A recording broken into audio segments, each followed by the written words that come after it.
Hi మీరు చీర కావాలి. ఈరోజు వచ్చేసి పనసకాయ ఏ విధంగా కోయాలి. సో పక్కనే మా అల్లుడు ఉన్నాడు.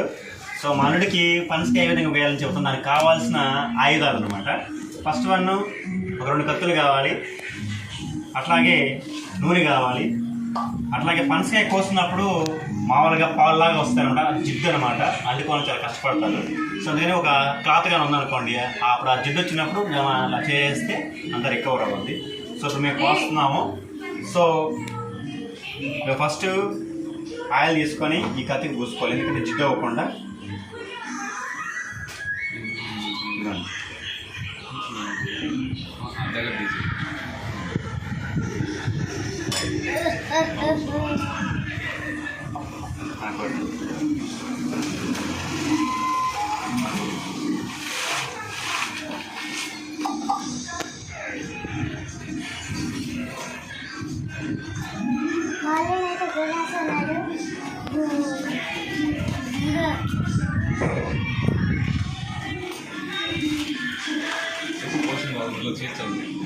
సో కాయ 2 భాగాలు చేసుకోవాలి.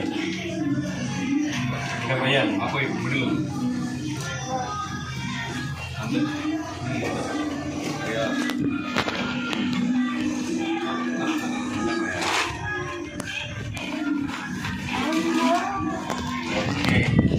పోయేసాడు.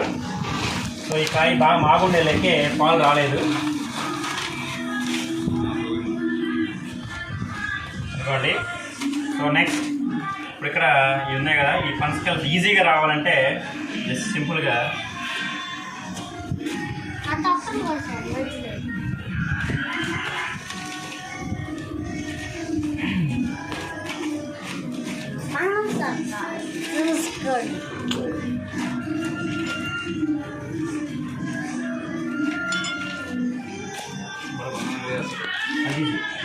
అది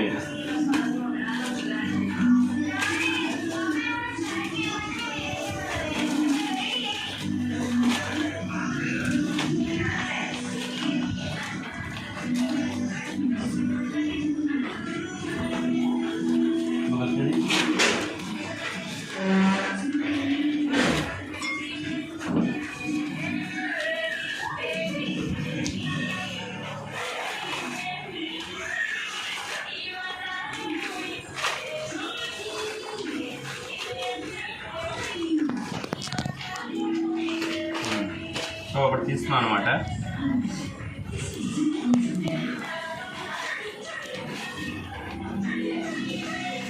సో పనసకాయ తొనలు చాలా పెద్దగా ఉన్నాయి.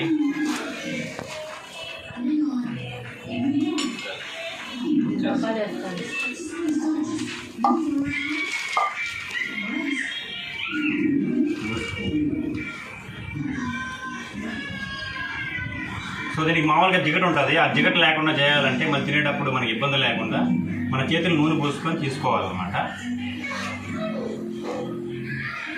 గిన్నెదమ్మా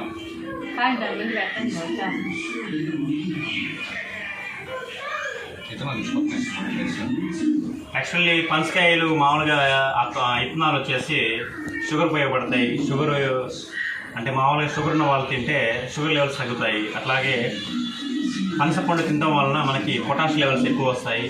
అలాగే క్యాన్సర్ ఉన్నా కానీ ఇట్లా మనకి అన్ని జీర్ణక్రియ ఇట్లా ప్రతి ఒక్కదానికి ఉపయోగపడుతుంది అనమాట. ఇంకా ఉన్నాయి, చాలా బాగున్నాయి. Thank you.